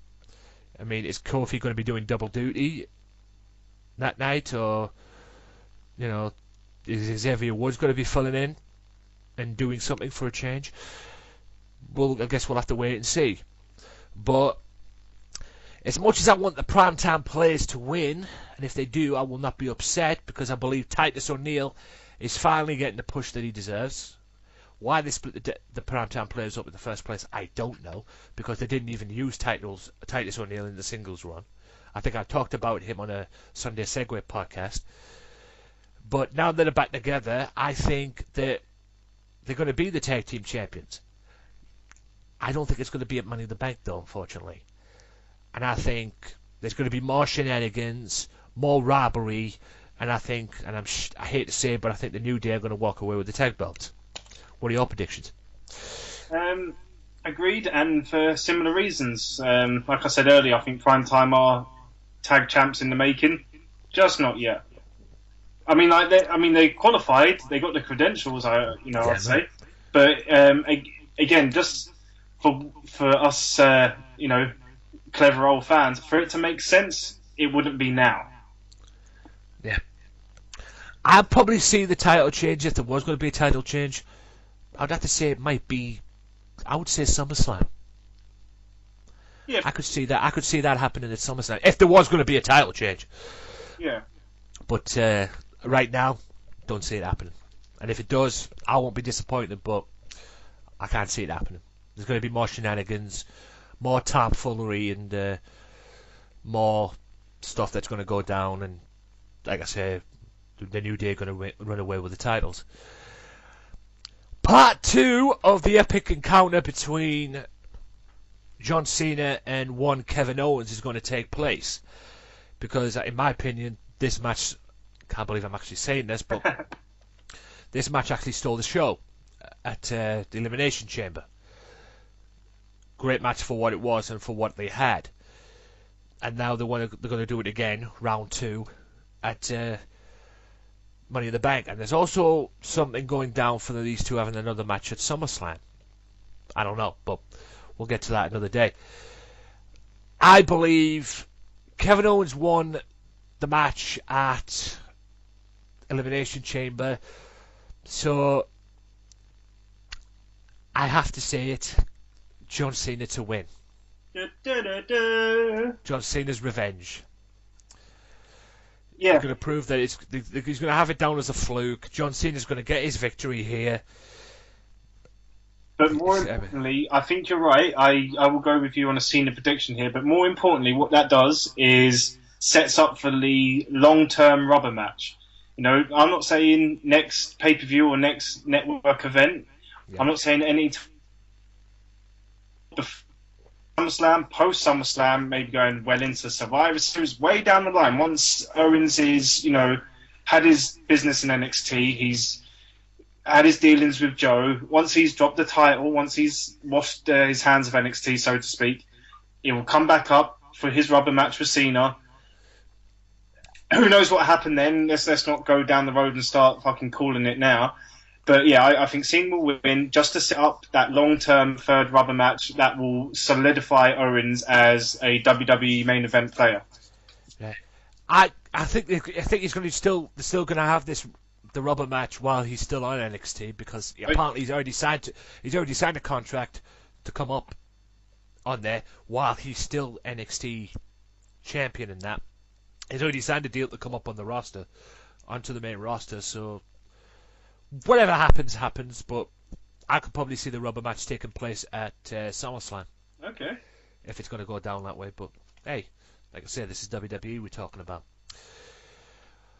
World Heavyweight Champion. That was your prediction was Cena, right? Just to clarify. It is, yeah. I'm going with Mr. Cena, which again, unusual to say, but I'm not upset about. For once, it's working just fine. Super Cena is booked to perfection here. I kind of want him to be Super Cena. Yeah, in this point at least. Yeah. Anyway, World Heavyweight Champion Seth Rollins, Dean Ambrose. Now, there's a part of me that's craving for them to put the belt on Ambrose, because I think Ambrose deserves, quite frankly, Ambrose deserves to be pushed to the moon, considering. I don't see it happening though, and considering what's been going on these past couple of weeks, Rollins is going to walk away with his title and be happy, so to speak. So I'm going with Rollins. What are your predictions? Yeah, I'm going Rollins. I don't have to say this, but I feel like, while I've got a bit of a platform, I will. It's a bold statement. Do you know who I think should never be WWE Champion? Dean Ambrose. Oh, pray tell why? I just don't think he is. I don't think he's a WWE Champion. I don't look at him and go, he's a guy who I'd be happy to spend my tenner a month on. Last year, be spending my £15 a month on. I just don't. I dig him. I think he's a cool character. I think he's slightly Austin-esque. He's slightly Foley-esque. Two great legends. What about that wouldn't sell that to me? I don't know. I can't tell you. I just, I'm happy for him to be pushed. I think it works. I think him being in the main event works. I just see him as a bit of a British bulldog, a bit of a Mr. Perfect. Just never there. I'm gonna have a little. You just give me an idea for a question that we'll ask the Sedgeheads. There you go. On that one. I already got your answer, but I want to see what the other guys are saying, because there's a lot of people that like Dean Ambrose out of the Sedgeheads, me included. I made that crystal clear on this show. Yeah, don't get it twisted. It's not a dislike towards him. I'll borderline say love the Dean Ambrose gig, but I don't look at him. I don't know whether it's if we're going to speculate, whether it's the genes, whether it's the haircut, whether it's the nonchalant attitude towards wrestling. I don't know what it is. I just don't picture him as a champion. And if he is a champion, I'm not going to, think of him as one of those lengthy, Hall of Fame worthy championship reigns. Not my guy for the job. Hey, you're entitled to your opinion, man. I'm of it, but I think of a few people may disagree with you that, because there's a lot of people that I've spoken to at least that want to see this guy as a champion. Oh yeah, I know they're out there, and as I said, it's a bit of a bold statement. I kind of didn't want to say it, but I'm happy that it's off my chest. I feel like I'm a little lighter now, and I feel honest. That's what this show is all about, getting things off your chest. We hold nothing back. We hold no boundaries on this show. If you've got something to say, say it. We hold nothing back on this show. Right, now to my explanation on why I think the Money in the Bank ladder match should be the last match on the card. I've been looking forward to this. Now, and my prediction for the Money in the Bank ladder match. It's the way they've used Roman Reigns these past couple of weeks leading into this. Going into what happened at the Elimination Chamber where he helped Dean Ambrose. And then there was the 3 matches he had on Raw that he won. With the Bray Wyatt, King Barrett, and whoever the other one was. I can't remember the other ones it was. But he had 3 matches on Raw nonetheless. Mark Henry. Yeah, Mark Henry, that's it. There was the other stuff they've done as well, leading all into this. And the way they've booked him in that respect, leading into this Money in the Bank, makes me think that he's going to be the next Money in the Bank winner. And he will be taking that. He'll be cashing that in on probably Rollins at some point. However, despite my prediction being Roman Reigns, a part of me, and I never thought I'd say this, but a part of me is kind of gunning for Kane considering the situation he's in with Seth Rollins. And the way them two argue, and, you know, Kane booking him in the Fatal 4-Way, Kane making crystal clear that Triple H is wasting his time on him being the face of the WWE, and whatever. So a part of me wants to see Kane win this, just to see where it'll go with him, and will he cash it on Rollins. But considering the way it's been booked, and considering where WWE have booked Roman Reigns leading into this Money in the Bank, I have to go with Roman Reigns. What's your prediction? Okay, now I've heard that, you've kind of got me thinking. First of all, about this Money in the Bank, I was kind of not negged out completely. I was just a little bit about it, because for me, I've not realised it before, but this Money in the Bank especially, it's sort of got that Royal Rumble feel to it now, where like Royal Rumble, you've got 30 guys in there. You've got one guy who's almost been selected to win, like throughout the weeks leading up to the Royal Rumble. You've got that guy who's predominantly on TV, who's shouting the odds, who's giving it the big un. He normally wins. But then you've got like the one or two others that may win. This Money in the Bank is a little like that, in the way that you've got all these guys, but you kind of know where it's going with Roman. But once you've started speaking, I kind of feel that Kane aspect a little bit, because, again, going back down to my two roads that Kane can go down, having that briefcase is only going to help build on those roads into a solid story with a bit of background to it. So, I'm going Reigns as my prediction, and I agree with you there. I'd like to see Kane take it. Also, another thing, completely dream booked and brain farted by myself, was Dolph Ziggler. Dolph Ziggler being able to get that redemption from his last cash in, where, you know, he cashed in and things just went tits up and sour almost straight away, and he's had a difficult comeback, really. You know, he got injured, and for whatever reason, he wasn't brought back into the same picture. It kind of looked like he had to start again. So if Ziggler won it, I'd like him to do something similar. Maybe cash in the night before WrestleMania. Turn that shit on its head, you know. Cash in at WrestleMania.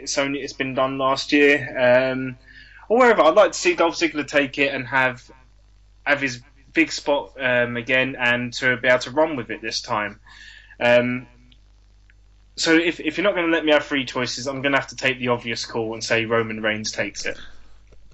Yeah, well, that is the obvious choice, but hey, I said Kane, so you want to have three, that's fine. Because, quite frankly, I agree with you what you say. I mean, I won't be disappointed if Dolph Ziggler wins. No, but I think, you know, picking 3 out of 6, you know, it's kind of a... I know the rest of the matches are always 50-50, it's one guy or the other, but to narrow it down, to amp up the odds again, I'm the you know, strike out the other two, Kane and Ziggler. I think they're a bit... dreamy as far as them winning would be. So gonna go with Reigns. He's, you know, won everything else bar King of the Ring. So give this to him.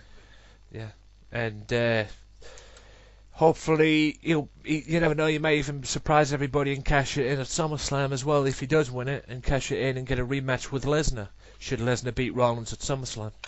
Because they're all pulling for a Lesnar match at SummerSlam, and Lesnar's supposedly coming back because July 4th, guys, you could see a Japan show on the WWE Network involving Brock Lesnar against Kofi Kingston. It's all going to be live July 4th, I believe.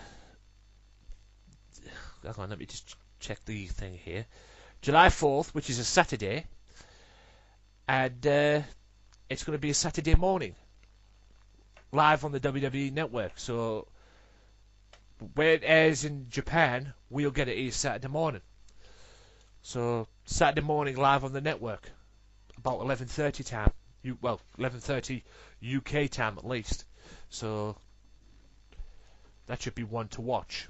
I think it won't be a long one to watch. No, it won't be a long one to watch, because live shows are not really made for that, unless they've got something in mind on what they're going to do. Unless Kofi breaks Cena's record for most Germans taken in one match. Yeah, something round about that, but I've been to a live show before of WWE, and okay, it was good, but the main event was the one that spoilt it for me, at least in my opinion. Anyway. Yeah, those live shows are always a bit different, but the fact that they're broadcasting it, I think they're definitely going to go a different route about it. I've been to a couple of live shows now. I've seen one where Eugene spent the whole night running in and out of the entranceway playing Kiss Chase with Flair. It's just stuff that doesn't happen or come close to happening on TV. But I think on this one, they're going to keep it a little more TV-esque.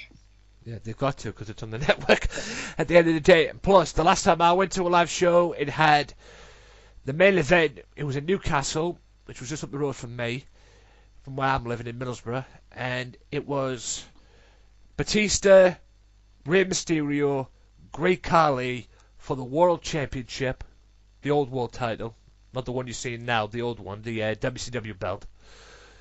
And it had Batista and Great Khali fighting, and Rey Mysterio spending about at least a good 10 minutes getting flung around like a ragdoll, not doing anything in the match. And it was basically, it'd have been best off being a one-on-one match between Batista and Great Khali, because Rey Mysterio didn't do anything except get bounced around like a ragdoll. So, and I wasn't particularly pleased about what happened after that. But the only highlight of the night for me out of that match was I got to see CM Punk, and back in these ECW days. But the highlight for me was to see The Undertaker. So I got something good out of it anyway. Got that off the list. Yeah. Bucket list, Undertaker. And he was in a match with Kane against, I believe it was Finlay and Chris Masters, if I'm correct. BOD were in the house, Brothers of Destruction, and I believe they were facing, if I remember correctly, Finlay and Chris Masters. Chris Masters now, who you now see in PCW. Soon to be in GWF too. But with that being said, that is the end of all this. That is the end of the Money in the Bank review, Money in the Bank predictions, and Raw review. I'm going to go off to a commercial break, and I'll be back after SmackDown with SmackDown, TNA, Ring of Honor, ICW, and NXT main talking points and review and whatever. But with that being said, I'm going to have to let Mr. Bingus go. So, Swiss, let the people know where they can find you on this beautiful thing we call social media. On the Twitter place, if you type in that little A with the circle around it, and then press King Bingus after that, you'll find me at King Bingus on Twitter. I've just started up this Meerkat hoo-ha, this Meerkat carry-on.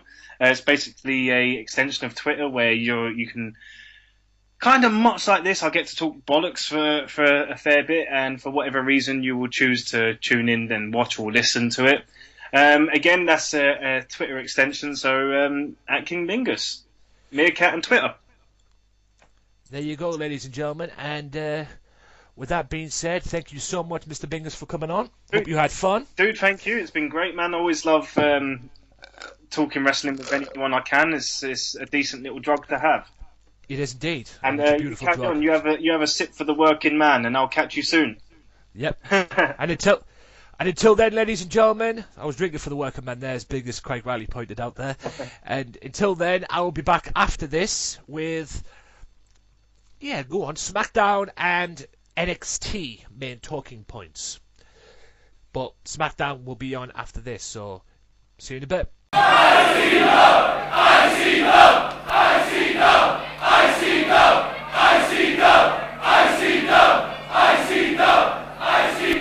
Be sure to tune in every single Tuesday now for the Wrestling Man's Podcast Extra, where I'll be hosting a podcast on one promotion and one promotion only. ICW Insane Championship Wrestling, the hottest promotion in Scotland, where I'll be reviewing their shows. Oh my God! Whoa!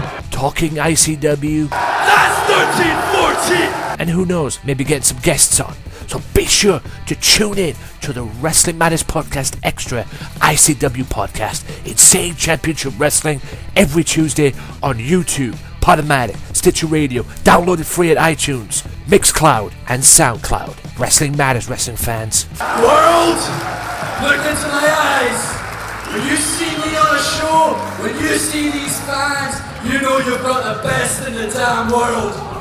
We are ICW and you're gonna know our name. Here we fucking go! Welcome back to part 2 of the Wrestling Matters podcast, guys. Hope you've enjoyed the first part with my guest, Bingus. Thank you so much for coming on, sir. And like I say, guys, we're going to get right into it, because now we're going to get in to the SmackDown main points. On Monday, Dean Ambrose toured New Orleans with Seth Rollins' World Heavyweight Championship still in his possession before helping J&J Security defeat the reigning title holder and flooring his one-time brother with dirty deeds. It was in the wake of all this, the Lunatic Fringe kicked off SmackDown, promising to walk out of Sunday's ladder match against Rollins as the world champion.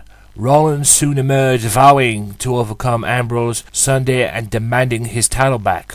To the surprise of the WWE Universe, Ambrose opted to oblige, only to reveal moments later that it was not the real title. After all, as it turned out, the Architect would have more immediate problems as the Director of Operations, Kane, joined the party and placed him into a match against Money in the Bank competitor Dolph Ziggler later on in the evening. Ryback faced Miz in a contest that never got off the ground 2 weeks ago on Raw. Intercontinental Champion Ryback battled The Miz in an intense showdown on SmackDown. Shortly after kicking out of skull-crushing finale, the big guy roared back to overcame the Moneymaker with a meat hook clothesline and shell shock combination for the 3 count. As the smoke was still clearing, Big Show interrupted and promised to take the Intercontinental Championship at Money in the Bank. When the Human Wrecking Ball invited the Giant to mix it up 3 days later, the world's largest athlete informed that his feeding time will be Sunday at the Money in the Bank pay-per-view. King Barrett beat R-Truth, despite the fact that Barrett's opponent was at the announce table for Sunday's kickoff show, which was R-Truth.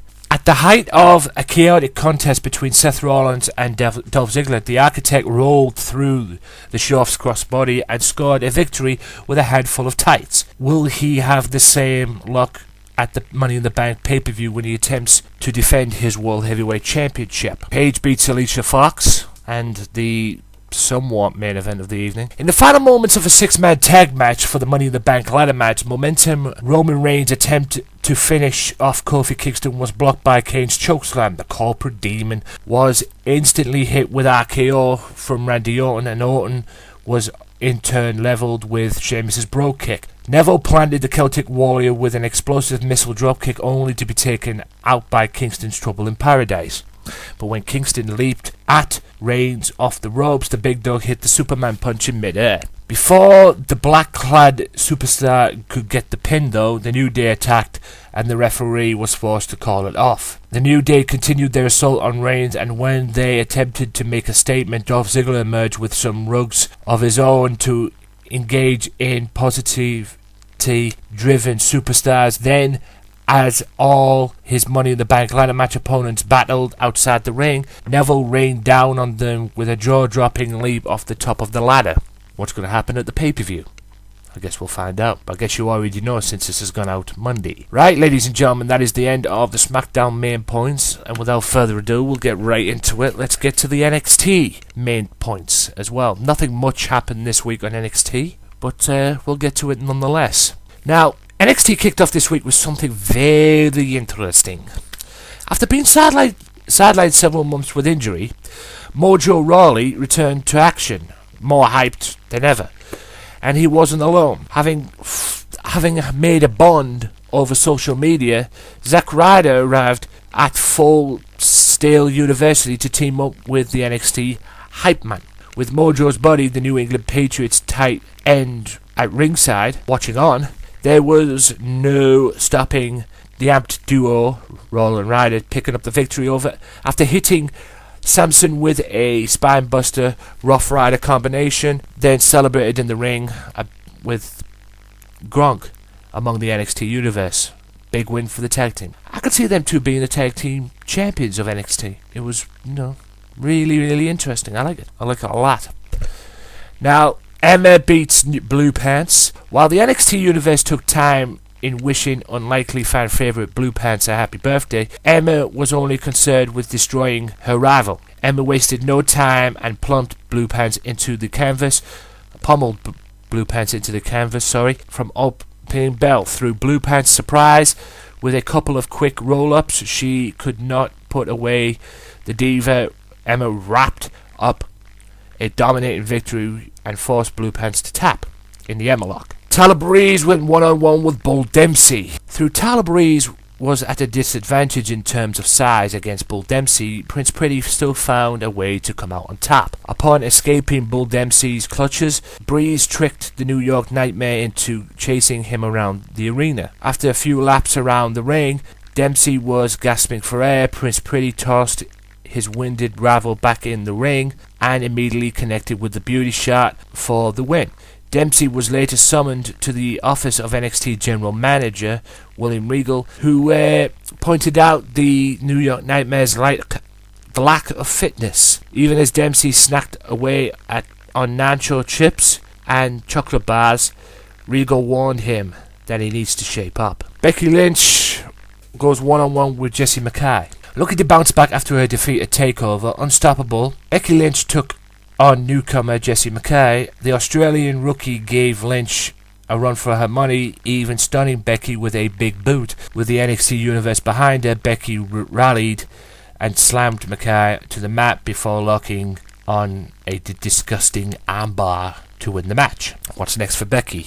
We shall have to see about that. Baron Corbin, again, and Angelo Dawkins. Follow-up of his impressive victory over Rhino at TakeOver, Baron Corbin made short work of Angelo Dawkins this week. The Lone Wolf steamrolled over Dawkins, crushing him in the corner before clobbering him with a huge right hand. Dawkins tried in vain to stagger Corbin with punches off his own, but he soon walked into Anna Davis and allowed Corbin to get the victory. And then the main event of the evening, which saw NXT champion Kevin Owens watching from the announce table, saw Samoa Joe made his NXT debut in impactful fashion. The double tough Scott Dawson tried to grapple with the near 300-pounder, but there was no overpowering the NXT newcomer. Joe bulldozed Dawson with a huge tackles and an STO out of the corner before wrapping him up in his first win with a muscle buster. After the bout, Samoa Joe called out NXT champion, daring him to step in the ring and fight. Owens refused, calling Joe a rookie, unworthy of facing him. Regal put an end to the bickering, saying that Joe may not have earned himself an NXT championship match, but has earned the right to fight, and he will face Kevin Owens next week on NXT. So that is something to look forward to indeed. But with that being said, ladies and gentlemen, that is the end of the SmackDown and NXT main talking points. Hope you enjoyed that. And without further ado, after the break, I will bring you the TNA main talking points. So stay tuned. Be sure to listen to the Sunday Segway Wrestling Podcast. What? Every Sunday with Kenny Killer and the Galdem Sugar Shubs. Yes! With all the news, views, and laughter that you want. They like jet airplanes. They like long limousines. Every Sunday, the Sunday Segway Wrestling Podcast on Podomatic, iTunes, and YouTube.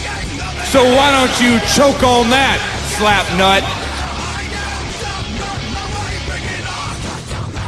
Welcome back, ladies and gentlemen, to the third part of the Wrestling Matters podcast. So this big show we have got today. Now, without further ado, we'll get right into it. It's the TNA main talking points. Excusez-moi. Ethan Carter III blazes into the Impact Zone as Christy Hemme announces the first World Championship match of the evening. EC3 wants an explanation for not being involved in either world title match despite being the number one contender. He demands a chair and says he'll have an old-fashioned sit-in until he gets one. He meets with silence and a chorus of boos. EC3 regretfully informs the crowd that Destination X has been cancelled. EC3 challenges anyone to interrupt his sit-in. Kurt Angle makes his way to the ring. He and EC3 have a heated and censored exchange. EC3 threatens to end Angle's career before leaving the ring. Spud enters the arena as EC3 leaves, which leads to the first match of the evening, which saw Spud versus Kurt Angle for the TNA Heavyweight Championship. Winner, meet Austin Aries. And it ended with Spud scales the turnbuckle again. He flies, but Kurt Angle catches him with a huge overhead belly suplex. Angle makes the cover. Spud out at 2. He slips out of the second Angle slam and attempts to an enziguri, but Angle counters into the ankle lock. Spud rolls through, sending Kurt into the corner. He attempts an underdog, but Angle powers out and motions for a third Angle slam. Spud again slips out, and when Angle charges, Spud moves, sending the champion shoulder first into the ring post. Spud connects with underdog. He makes the cover, and Kurt Angle kicks out before 3. Angle grabs Spud's ankle and applies his famed submission maneuver. Spud tries to roll through again, but Angle increases his leverage by sitting down. Spud has no choice to tap. Angle retains the TNA Heavyweight Championship. More on Kurt Angle later on. First of 2 X Division qualifiers, which saw Low-Key, Crazy Steve, and Manic. Manic catches Low-Key with a stiff kick to the face. Crazy Steve breaks up the count before 3. Manic ascends the turnbuckle, but Steve is there to give him a shove. Manic crashes to the mat. Crazy Steve climbs the ropes. He misses a crossbody to Low-Key, and Manic grabs him. Low-Key delivers a running dropkick that sends Steve into Manic, and Manic into the turnbuckle. Low-Key drops the Warrior's Way on Manic and gets the victory. It wins the first X Division qualifying match of the evening, that is. The second one saw DJZ, Mandrews, and Tigre Uno. DJZ makes a cover that Tigre Uno interrupts with a dropkick. The pace quickens, and Tigre Uno connects with a leg drop to DJZ. This time Mandrews interrupts the pin and catches Tigre Uno with a springboard tornado DDT. Tigre Uno rolls outside, but Mandrews leaps over the top rope with a Hurricane Rana. DJZ somersaults out over the ring to the ground, both of his opponents. He rolls Mandrews into the ring and comes off the ropes with a tornado DDT of his own. DJZ heads up top, but is shoved to the arena floor by Tigre Uno. Tigre Uno pulls Mandrews into the center of the ring and connects with a corkscrew 450 for the victory, and wins the second match, or the second qualifying match of the evening. After the match, Jesse, former member of the Bromans, assaults DJZ, powerbombs DJZ into the turnbuckle before power slamming over the top rope. What for? I don't know. Lingerie pillow fight for the Knockouts title turns into a quite embarrassing moment for Tyree Terrell when Brooke comes out and basically humiliates her and then disrobes her, shows her bra and panties out and lingerie, and says that the next thing she's going to take off is the TNA Knockouts title. Brooke seems to be next in line for the TNA Knockouts Championship. That's one to look for in the future. The third match of the evening, as far as the X Division Championship is concerned, saw Cruz, Kenny King, and a certain Grado. That's right, old Grado back in TNA, and the ICW legend. Grado works the crowd while dancing around the ring. He climbs between the ropes, and the fun ends as Kenny King takes a cheap shot. Cruz unleashes a fury of offense, but he's watered to the mat by Kenny King, whatever that means. Grado crawls between Kenny's legs, but Kenny catches him with an enziguri. King unloads a series of chops before shifting the focus towards Cruz. King mounts Cruz in the corner and connects with a running dropkick. King makes a pin attempt. Grado interrupts. King locks Grado in a chokehold. Cruz attempts to break the hold, but King releases Grado and powers through Cruz with a powerful clothesline. Grado dodges King and sends him into the turnbuckle. Cruz attempts to deliver a German suplex to Grado, but he cannot lift him. Grado sweeps the leg and attempts to a figure 4 on to Cruz. Cruz counters, and Kenny King pummels Grado with a big boot. Grado unloads a high right on Cruz. Let me rephrase that. King unloads a high right on Cruz.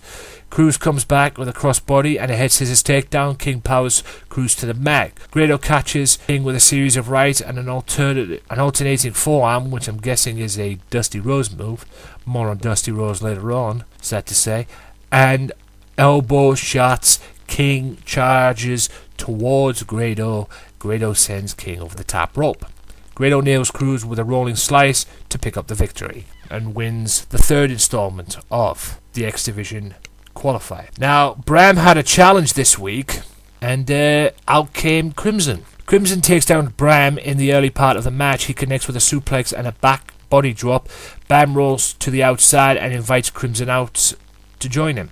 Despite his efforts, Crimson counters Bram's every move, frustrating the unstable competitor. Crimson pursues Bram outside the ring once more, and Bram sends him into the guardrail. His railed assault continues until finally the action returns to the ring. Bram taunts Crimson after nailing a couple of rights.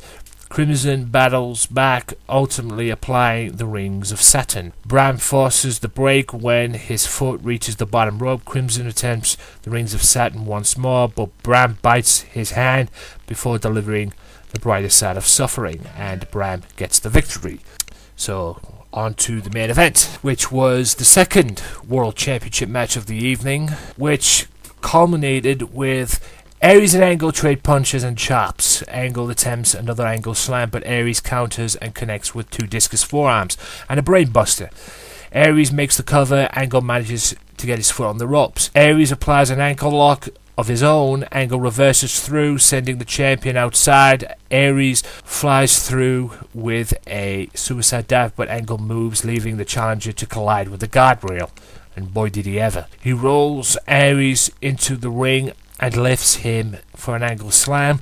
Aries rolls through it and gets a 2 count. Angle applies the ankle lock. This time Angle sits, and as did Rockstar Spud, Aries taps. Winner is Kurt Angle. Then after the match, EC3 takes a cheap shot at Kurt Angle. EC3 holds up the World Heavyweight Championship. Will he be the next world champion?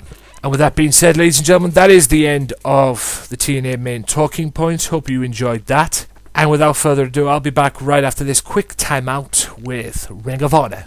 So stay tuned for new episodes of the Wrestling Matters podcast, as well as other great professional wrestling related content. Be sure to check out the Wrestling Matters channel on YouTube at www.youtube.com/AJW Wrestling Matters. You'll get weekly episodes of the podcast, and you'll get other great wrestling content as well. Be sure to check it out, subscribe, like, and do all that good stuff. The Wrestling Matters channel, where wrestling matters on YouTube. Welcome back, ladies and gentlemen, to the Wrestling Matters podcast. Now it's time for the Ring of Honor review. That's right. 4 matches were on this week. Well, 3 if you include one little mess-up, which I'll get to in a minute. But Ring of Honor kicked off this week with the Addiction and the promos, and then we're going to say if they did what they did to get the titles, what would they do to keep them? Addiction came to the ring to kick off the show and say that Bobby Fish could not wrestle. They say either Red Dragon come out here and fight or forfeit and go back to the line. Well, to the back of the line. Kyle O'Reilly comes out and attacks the Addiction from the go, which leads to a 2-on-1 handicap match. Kyle O'Reilly taking the fight to the Addiction. Addiction hit high and low to gain control. Addiction double team. Daniels toying with Kyle O'Reilly. A miscue allows O'Reilly to get a near fall. Fight outside. Kyle O'Reilly taking it to the World Tag Team Champions, and he's always one step ahead of them. Some great stuff. Champions set up O'Reilly, double stomps chairs off the outside. Yep, he was on the apron, he run across and just drop kicked them both off the chair because they were both set up on the chair. Like Daniels was sitting down, Kazarian was on top, and he just drop kicked them both off it. O'Reilly in control. 2 double arm suplexes, hits a third one, and then locks into an armbar. Daniels hits Kyle O'Reilly with the belt. Ref throws it out, and Daniels hits the ref. The Addiction hits Celebrity Rehab, driving O'Reilly onto the belt, and Seidel and ACH put an end to any further mishap. Mark Briscoe talks about his match with Donovan Dijak at Best in the World and says he's going to whip the boy's ass in New York City. Dalton Castle also was in action this week on Ring of Honor, ladies and gentlemen, and he went one-on-one with Juice and Thunder Liger. Now, feeling out process, Liger hits a single leg, Liger locks in the surfboard, Castle stretching him out. Fight outside, Castle playing mind games, Liger hits a chop, then one that knocks him off the apron. Liger outside. Castle manages to hit a 619 Hurricane Rana, which is basically Liger whipping him towards the apron. He jumps on the apron, does like a 619, and then locks in a Hurricane Rana, which is just beautiful. You have to see it to believe it. And then Ring of Honor goes to a break. Back from the break, they go toe-to-toe in the ring as Castle goes outside. Liger hits a baseball slide, then a cannonball move, then mocks Castle because he brought Castle's two henchmen in the ring and did an impression of him, which was hilarious. Roll through, suplex, Castle in control, hits 3 body presses, gets a near fall, wears out Liger but takes the fight to Liger, hits a splash, gets a near fall, wears him out, Liger fights back, Castle 1 step ahead, gets a near fall, back to wearing him out.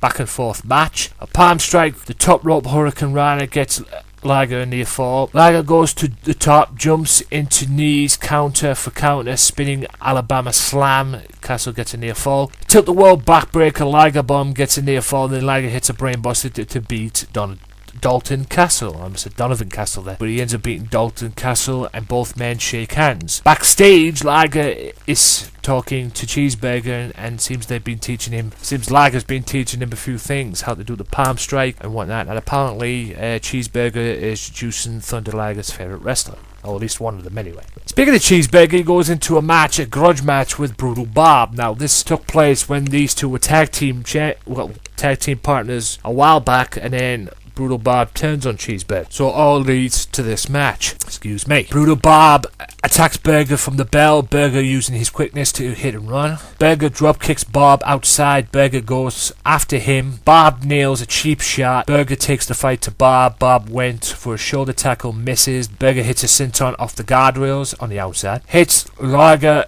palm strike, then Bob hits a shoulder tackle but does not want to go for the win, wants to toy with Burger, wants to make him suffer. Could have beaten him right there and then, but he didn't. Burger fighting back, springboard knee, Bob on the apron. Burger goes after him. Bob catches Burger in a sidewalk slam, literally screams, "I hate you," then drives him through the timekeeper's table to the floor, and the ref waves it off. Brutal stuff. Jay Lethal talks about the contracts after all that, and after everything was in. Jay Lethal, the TV champion, talks about the contract signing next week's show, and said Jay Briscoe will sign his death warrant. And it goes into Inside Ring of Honor, which is basically a build-up of the Best in the World title for title match. Belt for belt match, rather. Whatever. Jay Briscoe talks about his contract signing and says if Lethal tries anything, he will get his ass kicked, and they don't have to wait for Best in the World. And then what wasn't supposed to be the main event, because the main event was supposed to be The Addiction versus Red Dragon, but this tag match turned into the main event instead, which was the Bullet Club, Doc Gallows and Carl Anderson going against the Kingdom, which was Tevin and Mike Bennett. I believe it's Michael Tevin and Mike Bennett. Carl Anderson chases Maria, and Mike puts a stop to that. Doc taking the fight in the ring. Tevin dives on the Bullet Club. Bennett cannonballs Gallows all outside.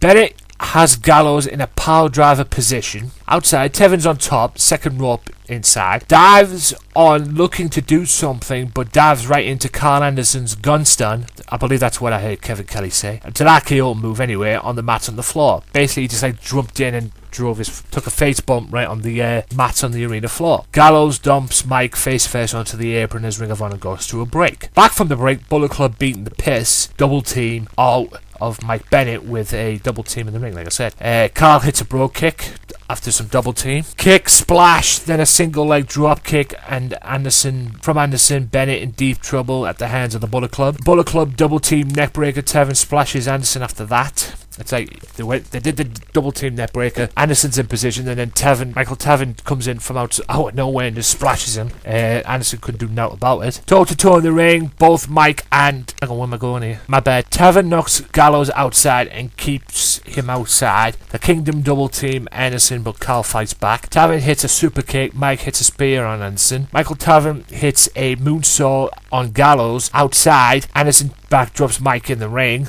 Mike and Carl go toe-to-toe. Both of them end up pushing the referee, and then the referee just throws it out, and then the Bullet Club end up setting up chairs. Maria tries to stop whatever the Bullet Club was trying to do. Gallows grabs Maria. Bullet Club look to drive Maria through the chairs rather. Mike puts a stop to that. Carl hits Gunstun on Mike, and then Taven jumps off top. Gallows catches him in mid-air rather. Carl sets up a chair, and they dive, and they drive Taven through the chairs, and it believes Mr. Michael Taven took a bullet for Mike Bennett and Maria, and then they go off and celebrate after the Bullet Club leave celebration. 5 out of 5.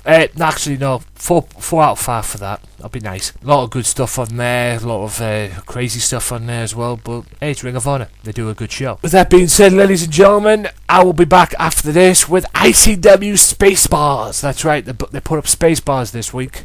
So sit back, relax, and I'll be back after this with it. So stay tuned.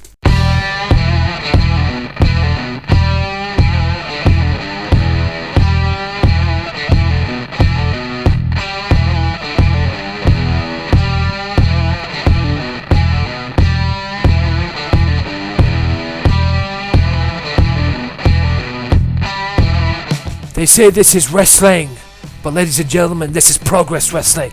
And on July the 1st, Progress Wrestling comes to the Wrestling Matters podcast. That's right, Wednesday, July the 1st, I will present a podcast on Progress Wrestling, starting with Chapter 1, and from every week onwards, I will bring you every single show from that. ProgressWrestling.com, Progress Wrestling on demand service. Progress Wrestling comes to the Wrestling Matters podcast, July the 1st, only on SoundCloud, Stitcher Radio, YouTube, and OSW TV. Wrestling Matters, wrestling fans. Welcome back, ladies and gentlemen, to the Wrestling Matters podcast. And yes, this week, I said I was going to have some ICW for you. Yep, Spacebaws was up this week, and instead of me waiting for it to put it onto the ICW podcast, well, what the hell? Let's put it on this podcast. So it's basically the continuation of the Friday Night Fight Club thing last week. So let's get right to it. DCT and Viper say, and well, DCT says he will become the number one contender for the Zero G title tonight, which leads to the opening bout with him and Lewis Garvin. A handshake to start. A mean streak in DCT, Lewis slowing down DCT, Matt Wrestling advantage Lewis Garvin. DCT one step ahead of Lewis. DCT says, well, DCT hits polo slams, Garvin hits an enziguri. Lewis taking the fight to DCT outside. Lewis gets a near fall. Now he wrestles him, DCT that is, slowing him down. DCT in all sorts of trouble. DCT manages to hit a belly-to-belly suplex. Toe-to-toe in the ring, DCT hits scoop slams, or polo slams as you probably would like to call them. Then a fist drop and gets a near fall. DCT takes a kick to the face. Lewis gets a near fall. DCT hits the DVD, or the DCT as he calls it, gets a near fall. DCT goes for knee, misses. Lewis gets a near fall. DCT hits the knee to the face and gets a near fall. DCT hits suplex, goes up top, gets drop kicked outside off the top rope. Lewis dives on DCT, then it hits the double stomp off the top rope and gets a near fall. An abdominal stretch counter, DCT gets a near fall. Lewis then hits the code breaker. Lewis kicks Viper away because Viper came in to try and distract him. And then he goes to kick him away. And then DCT hits the DCT, which is his version of the Impaler DDT, and gets the win. DCT is the number one contender for the championship, the Zero G title. Toll and Saqib Ali backstage. Ali, the now Sultan of Swing, is here, apparently. Okay. And then that leads to the NAK coming out. New Age Clique, which were members Chris Renfrew and Stevie Boy. Stevie Boy explains why he joined the NAK. And after 4 years, he finally has been given a voice. This is we, man.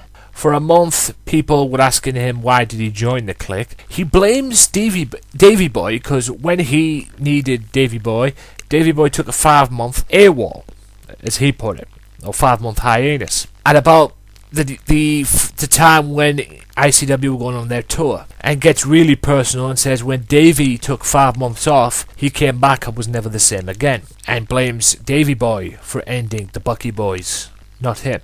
Kenny comes to the stage and is looking for a fight and challenges Stevie Boy to a match. Kenny is looking for a fight, not the title match. GM comes out and agrees to the match.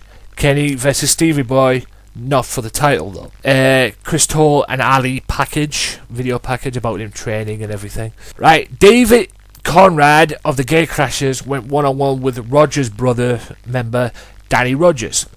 Feeling out process to start, Rory distraction allows Danny to take control. Back elbow, Danny gets a near fall. 3 leg drops, gets Danny a near fall, and wears out David on the mat.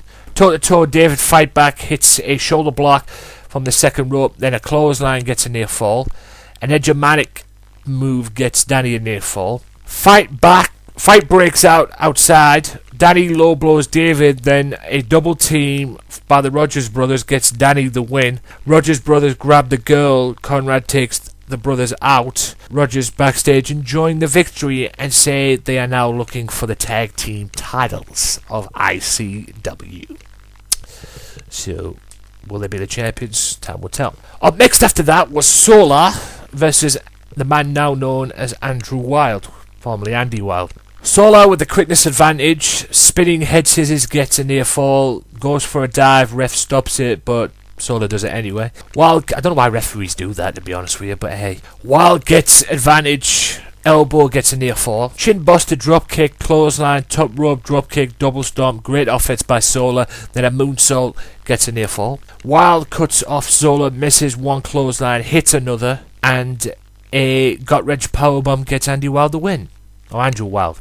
So, and then after that match, it went straight into Aspen Faith versus the new and improved Saqib Ali. Ali toying with the crowd, soaking in the cheers and everything. Advantage Faith with a kick to the gut to Ali. 2 arm drags, heel kick quickness, advantage with Ali. Faith puts an end to it. Faith in control, body slam gets a near fall. Faith slowing down Ali. Tilt the world backbreaker gets Faith a near fall. Hits a suplex, also gets a near fall. Chop gets Faith a near fall. Ali hits then a crossbody. He just got up and just ran at him and hit crossbody. Ali brings in a carpet. Yes, you heard me correct. A carpet. Goes up top. Goes for the splash. Misses. Faith hits an enziguri. Then a knee to the face and gets the win. Aspen Faith gives Ali a post-match beatdown. Ali hits a super kick, rocks Faith. Ali goes up top with the carpet, goes to do what the hell he was doing in the first place, but misses again, and Faith goes out and calls it a day. David Conrad backstage tells what happened. He is unhappy with Rory getting involved. Gatecrashers get into a heated argument. They chase the girl away, and is this the end of the Gatecrashers? Because it was a heated argument, and it may very well be the end. And all of that, ladies and gents, boys and girls, loyal fans of the Wrestling Matters podcast, leads into the main event, which saw Stevie Boy versus Kenny Williams. Mat wrestling, Kenny tying up Stevie Boy, slowing things down, both men. Slow start to begin with. Great quick pace wrestling, very even till Stevie Boy attacks Kenny from behind, advantage Stevie Boy. Fight outside, springboard fist drop from the guardrail by Kenny. Drop kick in mid-air, gets Stevie Boy a near fall. Snap suplex, Stevie Boy gets a near fall. Advantage Stevie Boy. Stevie Boy gets a near fall, working on the ribs on Kenny on the outside, just ramming him into the guardrail. Springboard elbow from Kenny, toe-to-toe in the middle of the ring on their knees. Series of near falls. Kenny hits a knee, gets a near fall. Kenny hits a knee again to the face, then back suplex, backbreaker, gets Kenny a near fall. Kenny hits 4 elbows, then takes a super kick. Stevie Boy hits the brainbuster and gets a near fall. A little commotion. Stevie just low blows, then hits Kenny with his own quackbuster. That's right, he hit Kenny with a finishing move and gets a near fall. Stevie has the hoverboard. Ref takes it away from Stevie. Kenny rolls up and gets a near fall. Then Kenny counters Glasgow Destroyer and gets a roll up and gets the win, much to the surprise of the Zero G champion. But as Kenny got the win, he seemed to have forgot that it was actually a non-title match. Question is, will Red Lightning eventually give him a title match? Because if that's not proof that he deserves a title match, nothing is. And with that being said, ladies and gentlemen, another great show by the ICW crew, and more on ICW tomorrow on the ICW podcast, which is a show which took place, I believe, was in Dundee. I have to check. I know I'm in the middle. I know I've just done it and everything, and it set up the Friday Night Fight Club episode 1 and episode 2 shows. So I will review the whole show tomorrow on this podcast, which you can see on YouTube, OSW TV, Stitcher Radio, and SoundCloud. Make sure you follow me on SoundCloud, ladies and gentlemen, at soundcloud.com/wrestling_matters_podcast. It's a mouthful, but it's there. And with that being said, ladies and gentlemen, that is the end of the ICW stuff and all the wrestling stuff, but I'm going to come back after this quick break with a very, very sad send-off to the podcast. Hope you've enjoyed the podcast, but I'm going to end it on a bit of a sad note, ladies and gentlemen, unfortunately. So I'll be back after this.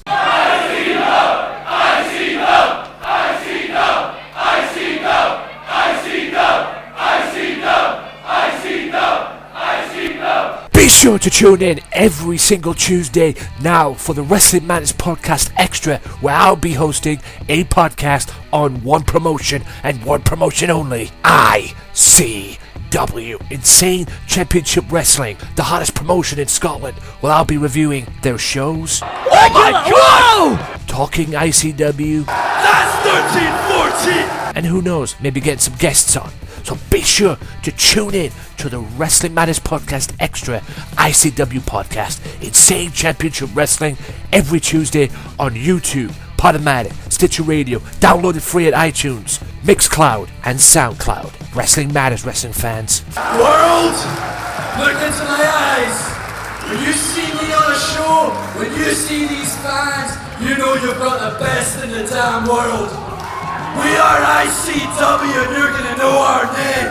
Here we fucking go! Welcome back, ladies and gentlemen, to the final part of this action-packed edition of the Wrestling Matters podcast. Hope you've enjoyed it.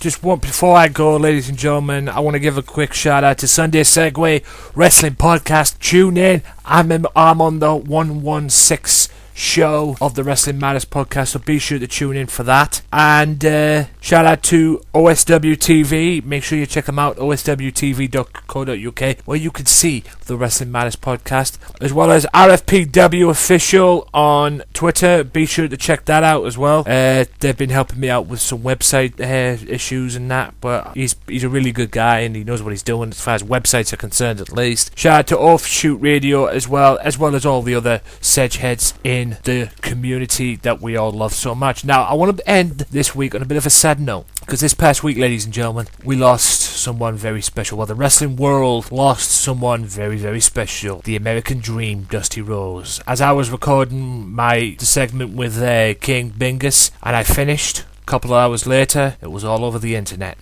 The American Dream unfortunately passed away. Now, I never knew he was ill. I never knew what the hell was going down. I don't think anyone knew what was going down. But it's a sad loss. Dusty Rhodes, the underrated booker, as I call him, because I don't think many people appreciated how good he was as a booker. And the only man I know to make polka dots famous and cool. But he would be remembered for being a former world champion, great rivalries with Ric Flair, Macho Man Randy Savage, the list goes on. And one thing's definitely for sure, ladies and gentlemen, he'll be sorely missed. Just want to say, rest in peace, Dusty. Thank you for the memories, and I won't put any credits on this one. What you're going to hear is the Wrestling Matters podcast theme as I leave. If you see this on YouTube, what you're going to see is the Wrestling Matters podcast theme, plus a picture of Dusty Rhodes in memory of as well. So, rest in peace, Dusty Rhodes. My name is Anthony Walker. Until next time, thank you so much for listening. God bless you, Dusty. Thanks for the memories. Peace out.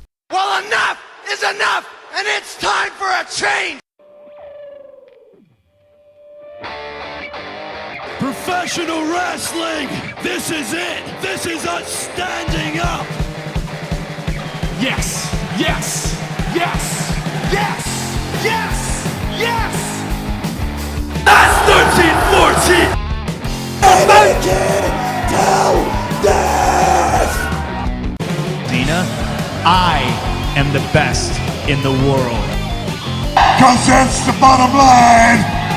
Cause Stone Cold said so.